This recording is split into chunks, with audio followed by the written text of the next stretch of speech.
Décembre 1941. La neige recouvre tout. L'infanterie allemande progresse avec difficulté devant Moscou. Chaque mouvement est une épreuve physique. Le froid traverse les uniformes et gèle la peau. Au loin, un village brûle. Mais il n'y a aucune chaleur là-bas. Seule la résistance soviétique les attend. Ils sont à 15 km du Kremlin. 15 km seulement. 9 miles de distance. Par temps clair, on peut voir les tours du palais avec des jumelles, mais ils n'iront pas plus loin. Les lignes de ravitaillement sont coupées. Les renforts n'arrivent plus. Dans quelques jours, une contre-offensive massive va les repousser sur des centaines de kilomètres. Comment en sont-ils arrivés là? La réponse est ailleurs. Mais la question demeure. Que se serait-il passé si ces soldats avaient reçu de l'aide? À première vue, une armée invincible. Mais en réalité, une force dispersée sur trop de fronts. Imaginez chaque avion de la Luftwaffe engagé au-dessus de la Grande-Bretagne transféré ici. Imaginez chaque division Panzer bloquée dans le désert d'Afrique du Nord, envoyée en renfort pour soutenir cette avance. Que se serait-il passé si l'Allemagne avait concentré chaque ressource et chaque soldat sur un seul objectif? Détruire l'Union soviétique? L'Allemagne nazie aurait-elle pu gagner la guerre? La réponse révèle une vérité brutale sur la manière dont les conflits se décident. Ce n'est pas une question de tactique, c'est une question de chiffres. Faites une pause, regardez la situation, un duel pur.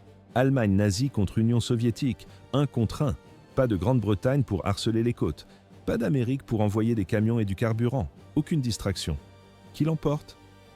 Gardez votre réponse en tête. Les faits vont peut-être vous faire changer d'avis. Sur la carte, les frontières bougent. Dans les bureaux de l'état-major, les calculs sont terrifiants. Si vous voulez comprendre l'histoire par l'économie et le pouvoir réel plutôt que par les récits de bataille, abonnez-vous. L'erreur était interdite pour Berlin. Mais elle était déjà commise. Septembre 1939. L'Allemagne envahit la Pologne. La guerre commence exactement comme dans nos manuels d'histoire. 22 juin 1941. L'opération Barbarossa est lancée. 3 millions de soldats allemands franchissent la frontière soviétique. C'est la plus grande invasion de l'histoire de l'humanité. Adolf Hitler est toujours aux commandes. Même idéologie, mêmes ambitions. Mêmes objectifs génocidaires. Mais un détail change tout. Pourquoi l'issue serait-elle différente? La réponse tient en une absence totale de diversion. Le plan de conquête devient un bloc monolithique. Été 1940. La bataille d'Angleterre n'a jamais lieu. La Luftwaffe ne perd pas ses 1900 avions au-dessus de la Manche. 2700 membres d'équipage expérimentés restent en vie. Février 1941. Erwin Rommel ne part jamais pour l'Afrique du Nord. L'Africa Corps n'existe pas. Ces divisions de panzer d'élite ne voilent pas le sable du désert. Elles restent stationnées en Europe. 11 décembre 1941.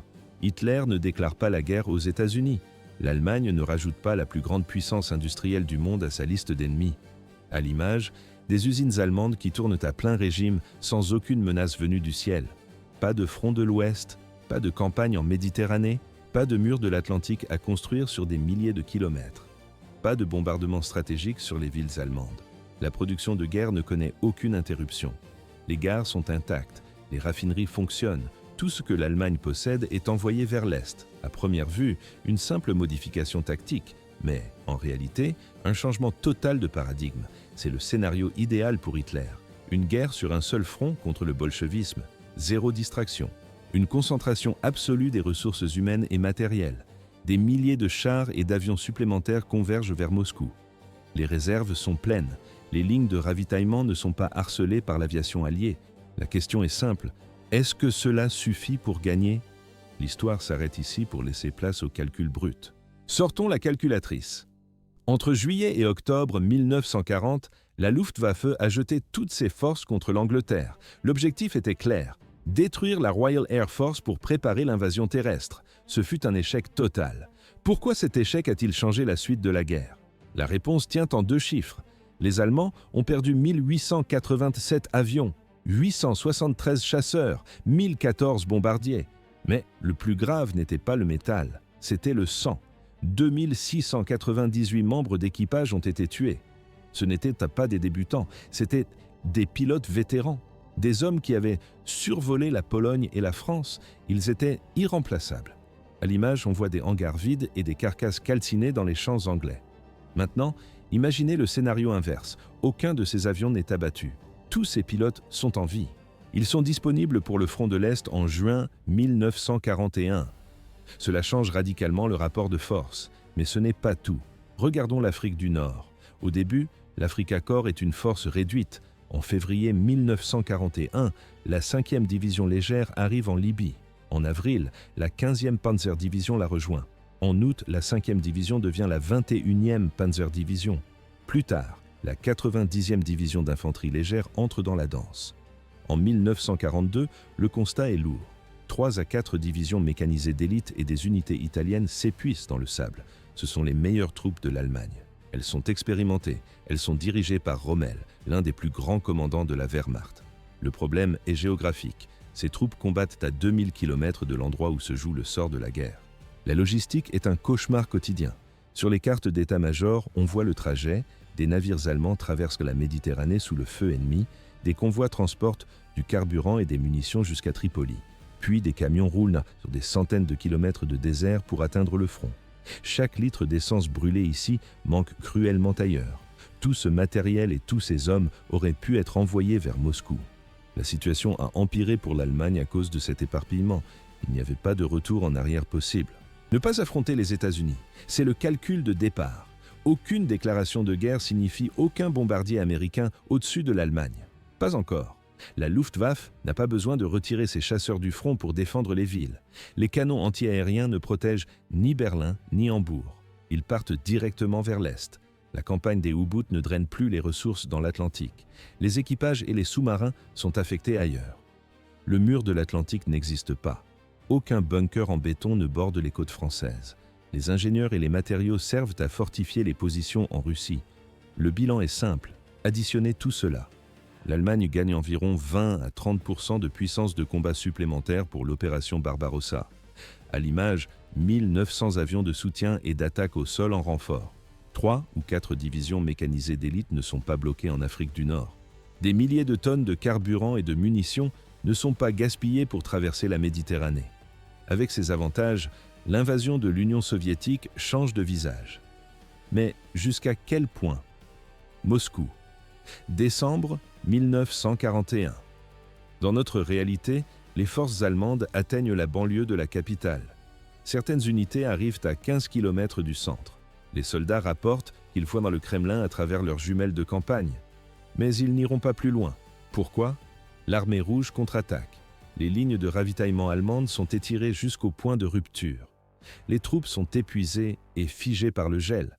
L'hiver soviétique est là. L'offensive stagne, puis elle recule. À première vue, un échec inévitable, mais en réalité, tout s'est joué sur un fil.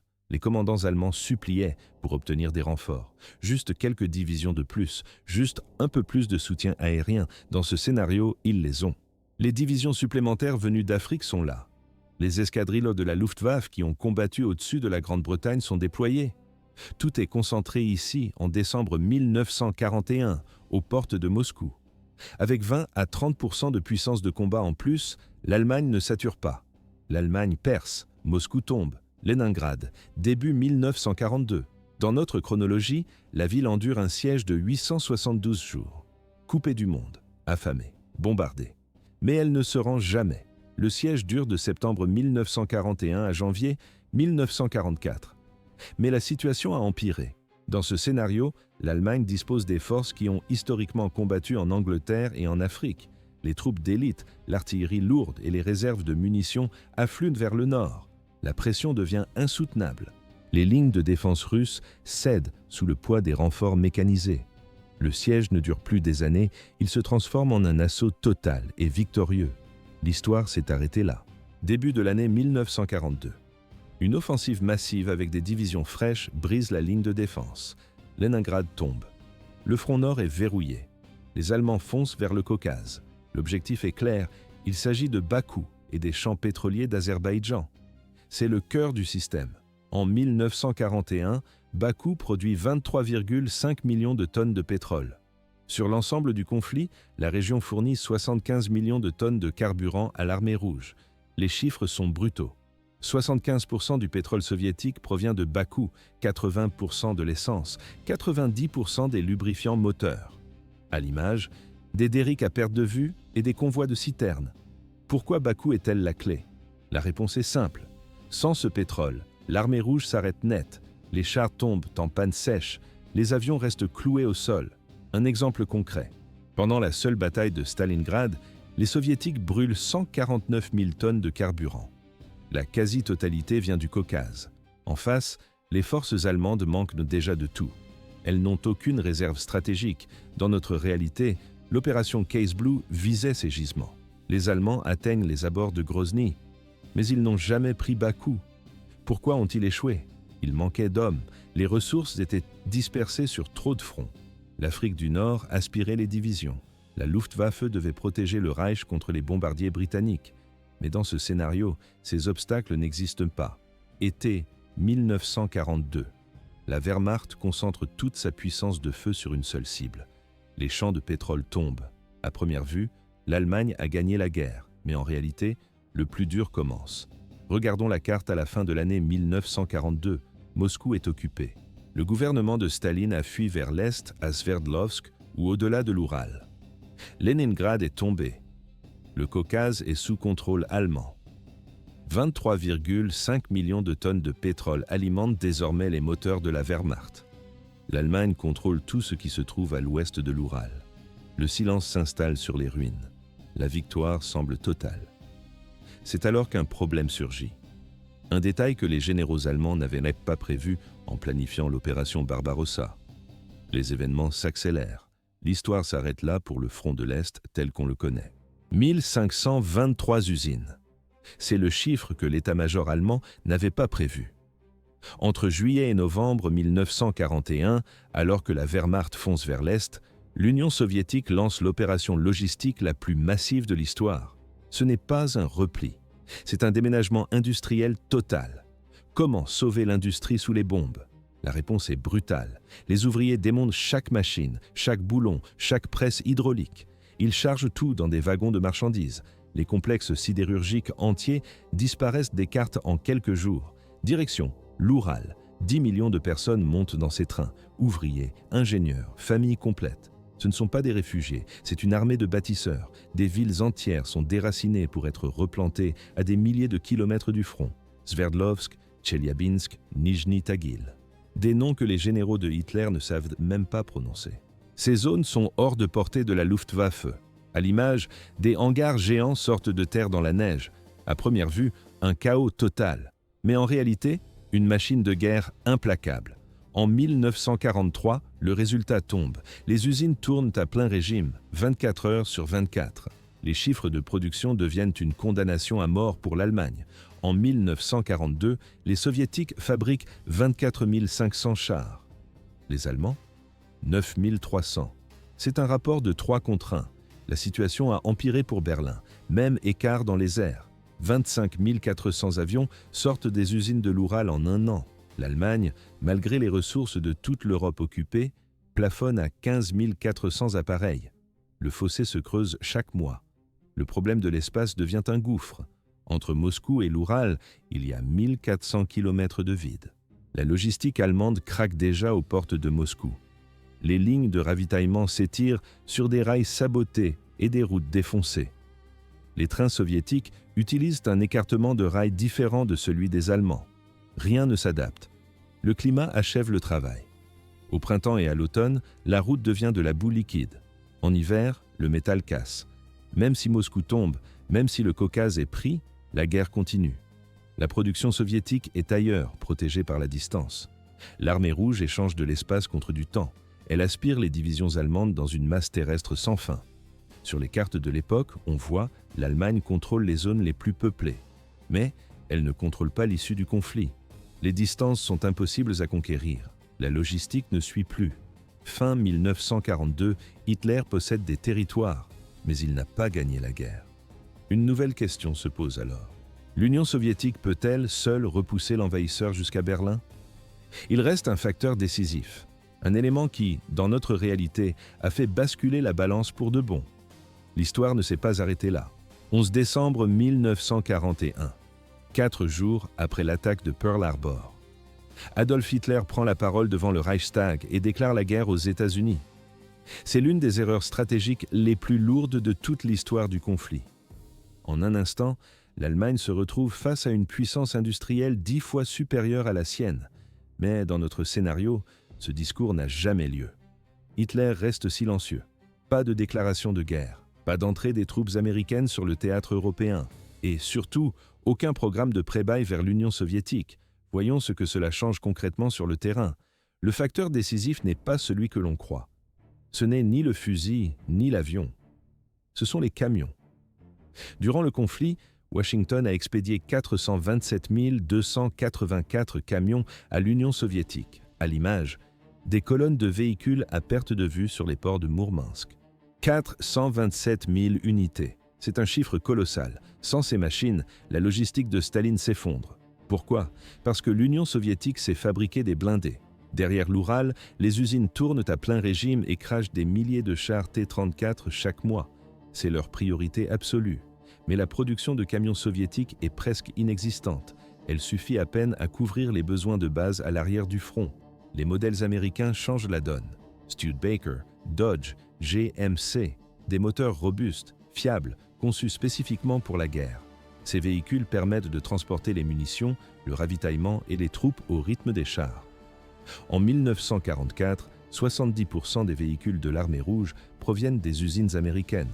Sur le front, les soldats soviétiques ne jurent que par ces machines. Ils donnent même un surnom au célèbre camion Studebaker, la Stud. À première vue, un simple soutien technique. Mais en réalité, le moteur indispensable de l'offensive. Sans les camions américains, les chars russes restent cloués sur place. Les offensives de 1943 et 1944 perdent leur élan après seulement quelques kilomètres. La blitzkrieg soviétique s'arrête faute de carburant et de pièces détachées. Les événements s'enchaînent. Sans cette mobilité, l'armée allemande peut se regrouper. Elle peut colmater les brèches. La guerre d'usure change de visage. L'histoire bascule dans l'inconnu. 400 000 camions. C'est le chiffre exact des véhicules Studebaker et Ford livrés par les États-Unis. Ces machines servirent de base à tout, y compris au célèbre lance-roquettes Katyusha. La réalité du terrain en 1944 et 1945 est simple. L'artillerie soviétique avançait sur des châssis américains. Pourquoi ce détail est-il vital? Sans ces camions, la logistique s'arrête net. Les usines de l'Oural peuvent produire des milliers de chars, mais personne ne peut les acheminer vers le front. Les munitions s'entassent dans des dépôts à 1000 km des combats. Les troupes ne reçoivent aucun renfort. Les offensives s'essoufflent. À l'image, des colonnes de camions américains embourbés dans la boue russe, chargés de caisses de munitions. L'aviation suit la même logique. 14 000 avions ont été expédiés depuis l'Amérique et la Grande-Bretagne. La production soviétique était massive, mais la qualité restait irrégulière. Les chasseurs américains ont comblé le vide. Le Bell P-39 Aérocobra est devenu l'appareil favori des pilotes russes. Les as soviétiques ne voulaient que lui. Bombardiers, appareils de reconnaissance, tout venait de l'Ouest. À première vue, l'Union soviétique dominait le ciel. Mais en réalité, sans l'apport américain, la Luftwaffe gardait la supériorité aérienne bien plus longtemps. Les colonnes russes auraient subi des attaques dévastatrices sans couverture. Sur les films d'époque, on voit des pilotes soviétiques grimpant dans des cockpits marqués de numéros de série américains. La question alimentaire était encore plus critique. Comment nourrir 11 millions de soldats? 4,5 millions de tonnes de nourriture ont traversé l'océan. L'invasion allemande avait réduit l'agriculture russe en cendres. L'Ukraine, le grenier à blé de l'URSS, était sous occupation. Les fermes collectives n'existaient plus. La production de céréales s'était effondrée. La situation était désespérée. Sans les rations américaines, l'armée rouge aurait affronté une famine généralisée. L'efficacité au combat chute. Les unités de première ligne ont le ventre vide. Le moral s'écroule. Un soldat qui ne mange pas ne peut pas tenir un fusil. Les boîtes de conserve américaines sont devenues le carburant humain de la victoire. Mais l'aide ne s'arrêtait pas aux munitions. 1911 locomotives, 11 000 wagons de chemin de fer, des machines-outils, des équipements industriels et des matières premières par millions de tonnes. Ce n'étaient pas des armes directes, c'étaient les outils nécessaires pour fabriquer ces armes. Les usines de l'Oural tournaient grâce à ces livraisons. Sans l'équipement industriel américain, la cadence de production ralentit. La fabrication des chars T-34 prend plus de temps, le rendement s'effondre.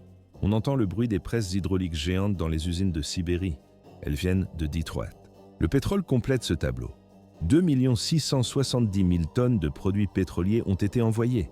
L'aviation soviétique avait besoin d'un carburant à haut indice d'octane que seules les raffineries américaines savaient produire en masse.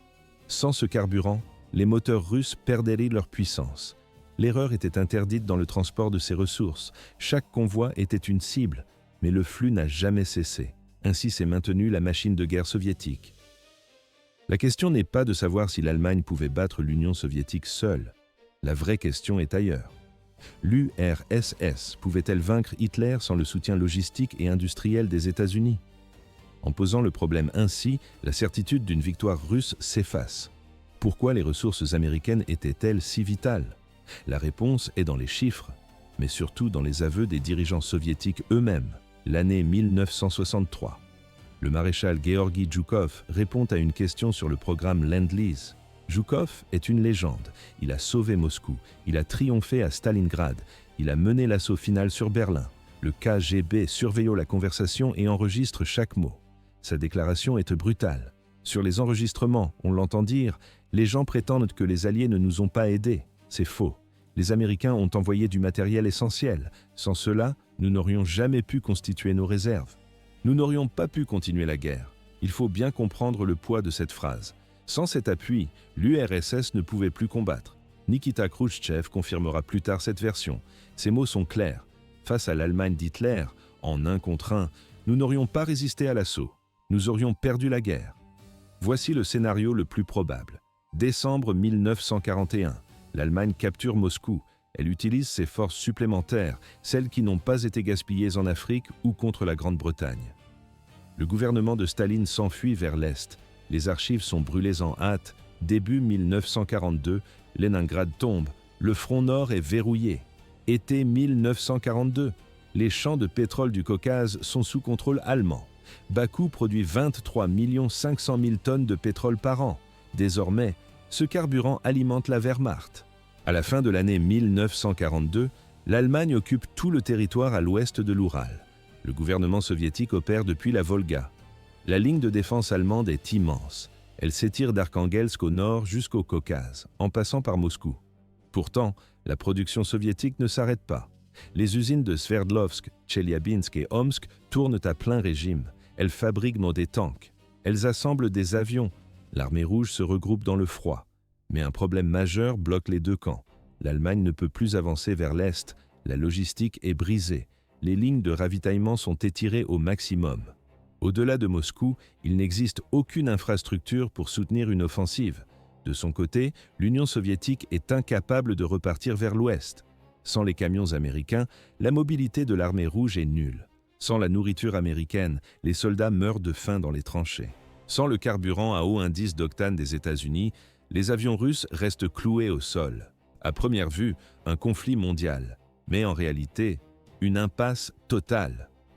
L'année 1943 se transforme en une guerre d'usure sanglante. Les forces allemandes se murent dans des positions défensives solides.